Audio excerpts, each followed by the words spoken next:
Hey, I'm Tamara Kendacker, and you're listening to The Decibel from the Globe and Mail. So there's about a month left of the school year, and kids in Nova Scotia, Manitoba, and Ontario are still learning remotely. Nova Scotia has canceled in-person classes for the rest of the school year. In Manitoba, hundreds of schools are going to be remote until at least June 7th. The province is dealing with a bad third wave of COVID-19. And in Ontario, on Thursday, Premier Doug Ford sent a letter to health experts asking if they thought schools were safe to reopen before the end of the school year. And he gave them until Friday at 5 p.m. to answer. Almost everywhere else, children are back in schools, but this is after a very disruptive year and a half. Kids across the country were forced into remote learning in March of 2020. Since then, it's happened in bursts, depending on the province's COVID situation, and students have been sent home whenever cases have popped up in their classes. This long period of being in and out of in-person classes and being forced to learn by spending hours online, it's been hard on kids. Education workers and experts have been raising the alarm about learning loss. They're concerned about students who've been absent from online classes, and there's already some data that suggests that kids are falling behind where they'd normally be. Kids on average in grades 1 and 2 were a full year behind, a full year when they took a reading test in January. Caroline Alphonso is the education reporter for the Globe and Mail. Today on The Decibel, how much damage has the pandemic done to kids' ability to learn? And what are the plans in place to help them recover?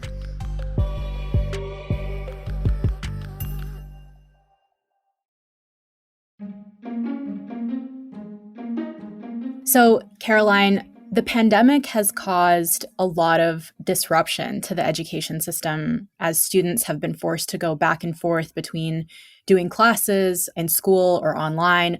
Obviously, this has been really tough on parents, and there's been a lot of stories done about that. But what do we know so far about the kind of impact it's had on kids' ability to learn? So you're absolutely correct, Mara. The past year has had a huge impact since the spring on kids and their schooling. Unlike other countries, which have sort of national indicators on how children are doing, in Canada, we have provincial systems. So we don't have sort of a cross-country wide perspective on that. But we do, in the last little while, have some early indicators that are showing how kids are faring. One of those early indicators, most recently, in late March actually, came from the Toronto District School Board, which is Canada's largest board. And the staff at that board analyzed the reading levels, how kids are reading. And what they found there is that the proportion that were meeting that grade level reading average had dropped. Mm-hmm. There's also dribs and drabs coming out of other provinces. There's a University of Alberta researcher has been looking at reading levels of some of the youngest readers for quite a bit now. And one of the things that he found, this is for schools in the Edmonton area, he found that kids on average in grades 1 and 2 were a full year behind, a full year when they took a reading test in January. This is really significant, I think, because in those early grades, kids are learning how to read.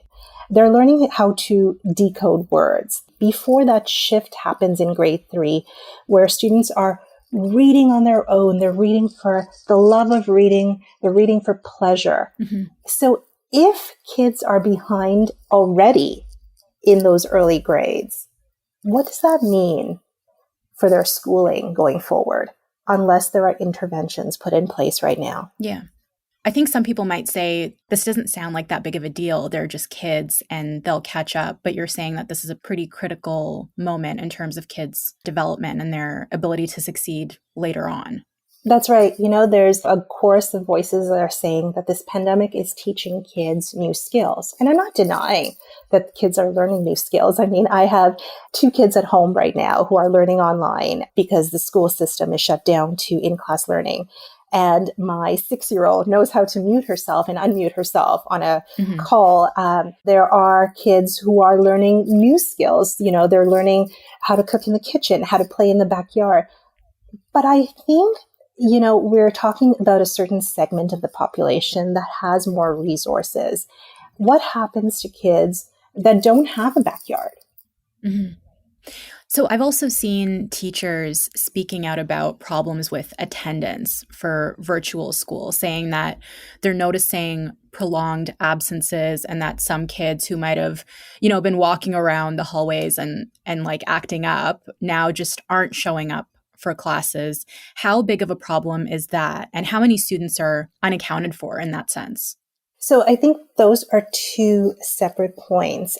There are students so-called missing from the system. Again, I'll just point to some data from the Toronto District School Board that was in the fall where they released that data that showed that there were about 5,000 kids who were expected to be in the system that were not there. Mhm. They didn't show up. Now, about 2,000 of those were kindergarten kids. And for Ontario and most systems in Canada, kindergarten is optional. As for the other kids, we don't know. We don't know where they are. We imagine that some of those kids are homeschooling, are part of these learning pods that have been created through the pandemic. We imagine some of those kids have gone to private school. But there are kids who are possibly not in any system right now, and we just don't know. Mhm. I heard from one teacher in Northern Ontario who was telling me that she has 30 students in this class, and 15 of them, she doesn't know. They haven't shown up. Wow. She tries. The school board has tried. One of the things that I recently did was spoke with an attendance counselor in Thunder Bay. What happens in the system is that if you are absent for a prolonged period, and that is considered 15 consecutive days that you're absent, what happens is he or his colleagues will get in touch with you. Mhm. Outside of the pandemic, there would be a whole legal process around that. It would go to the court where the judge could order the kid to be in the classroom, to be back in school. Yeah. But right now in a pandemic, I was talking to this attendance counselor who said he's spoken with families who have just broken down on the phone. They just can't do it. Their child does not want to be online. Mhm. It's not the same as being in front of a teacher in the classroom. And what he tells them now is just give yourself a break. It's okay. It's okay not to be online at the moment. I will check in with you, he says, in a couple of days. I mean, it's not for every kid, but we are seeing situations where that is happening. So, I mean, it's been hard enough for adults to adjust to working from home. And I wonder, is it difficulties with technology that are making some kids do poorly or just give up altogether? Or is there something inherently different between learning online and learning in person? It's all the things that you said and more.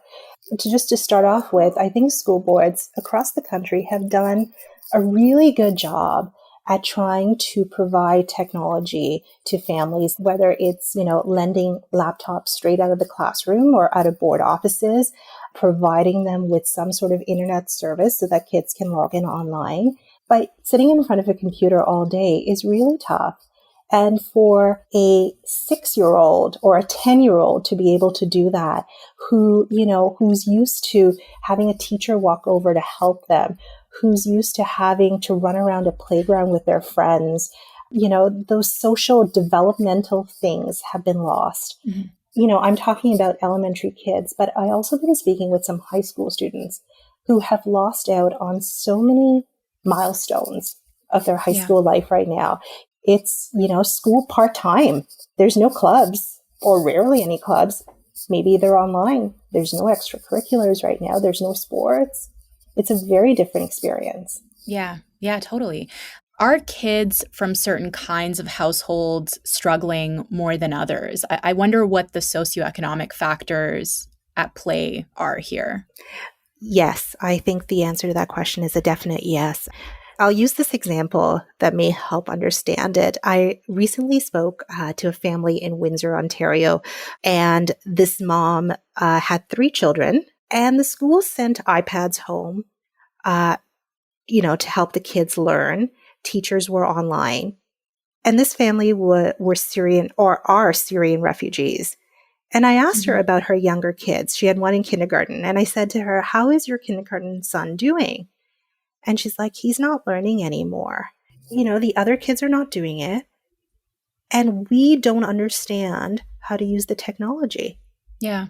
And, I was struck by that. And I had spoken to the manager of the New Canadian Center out in Windsor, who had connected me with this family. And she was telling me that when kids are sent online, she and her staff actually use WhatsApp video calls to guide families on which buttons to press in order to log their kids online.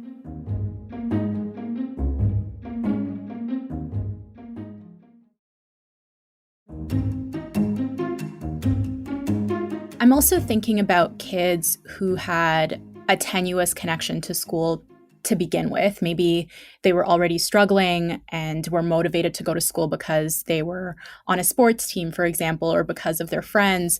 How might being forced into virtual learning impact a student like that? I think we really don't know how kids are being affected by this. The issue here is that education is a lagging indicator in the sense that we don't know what the outcomes will be for kids for another 5 or 10 years. For kids that did not like school to begin with, did not like the way they were learning, did not like being there, I think it disengages them more from school. Mm-hmm. Do you think the instability of the back and forths from online learning to in-class learning, like we've had in Ontario, for example, do you think that that's contributed to this problem? I think so. And by the yo-yoing effect of going back and forth every week, every 2 weeks, that disruption is not good for kids. It never has been. It never will be. And I think the impact of that is kids get tired. They're disengaged. They don't want to learn anymore. Yeah. So having said all of this, what do you worry about in terms of the long-term consequences of this disruption for this generation of students? There's a term that has been bounced around in the US and in Europe where, evidence is emerging on the slip in marks. The term is the COVID slide. And in places like the Netherlands, for example, there was a study recently that showed that by suspending face-to-face learning, the gap was 60% larger for students from less educated homes. And what I worry about, and I think when I've spoken with a lot of education experts and teachers, and what they worry about too, is what happens when those children come back to school or when those teens come back to school in the fall or later than that, and how far behind are they? And what will be there to help them catch up. Yeah. So you mentioned how education's a lagging indicator. So I guess we won't even really have a real sense of how this period of instability is impacting this generation of kids for another 5 to 10 years. We'll see some sort of indication on report card marks. We will see some sort of indication in reading assessments. Ontario has suspended its standardized testing, but BC is carrying on with its standardized testing. So we'll have hopefully some indication there about how students are faring in school. Yeah. And so what do you think needs to happen in order for us to avoid seeing some of the worst case scenarios that we've talked about? Some of the education experts that I've spoken with have really called on provinces to act on this. Ontario and other governments are looking at summer programs. I'll be interested to learn exactly what these summer programs look like, whether they're targeted to certain populations of kids. Are they looking at the marks of kids and then sort of nudging them into these summer programs? Experts have also called for rethinking the school calendar, how many days kids are in the classroom, and whether we need to change that up a little bit. And they're also calling for rethinking curriculum. Prince Edward Island was the only province that actually did look at its curriculum and did change its curriculum in the fall. This is a tiny province with 20,000 students. And what they did was they moved curriculum content from a student's previous grade. So if you're a kid in grade 4 in the fall, they moved stuff from grade 3 into the grade 4 curriculum because they knew from what they saw in the spring that kids had sort of tuned out of education. Mm-hmm. There's huge debate around standardized testing, but there are some who are calling for random testing of kids just to see where they are. Yeah. And so perhaps we can rejig the curriculum to meet them where they are and bring them up to grade level. Yeah. And all of the stuff, it sounds like it's going to take funding and resources. Is the money there? Is the political will there? What's your sense? It's going to take resources, but there are people who are raising their hands saying we would be willing to help. So my sense is that this has sadly taken a back seat. Yeah. And I feel for the kids who are now lost in the system, where their educators are trying, but what happens to them when it's their turn and when they're back in that classroom? Thank you so much. You are welcome. That's it for today. I'm Tamara Kandaker. Our producers are Madeline White and Kasia Mihailovich. David Crosby edits the show. Angela Pacenza is our executive editor. Thanks so much to Caroline Alphonso. You can find more of her work at theglobeandmail.com. Just a quick note that if you're listening to this on our website, look for the list of podcast apps at the bottom of the page. If you click an app that you have on your phone or a computer, you can follow us so you never miss an episode. Thanks so much for listening, and I'll talk to you next week.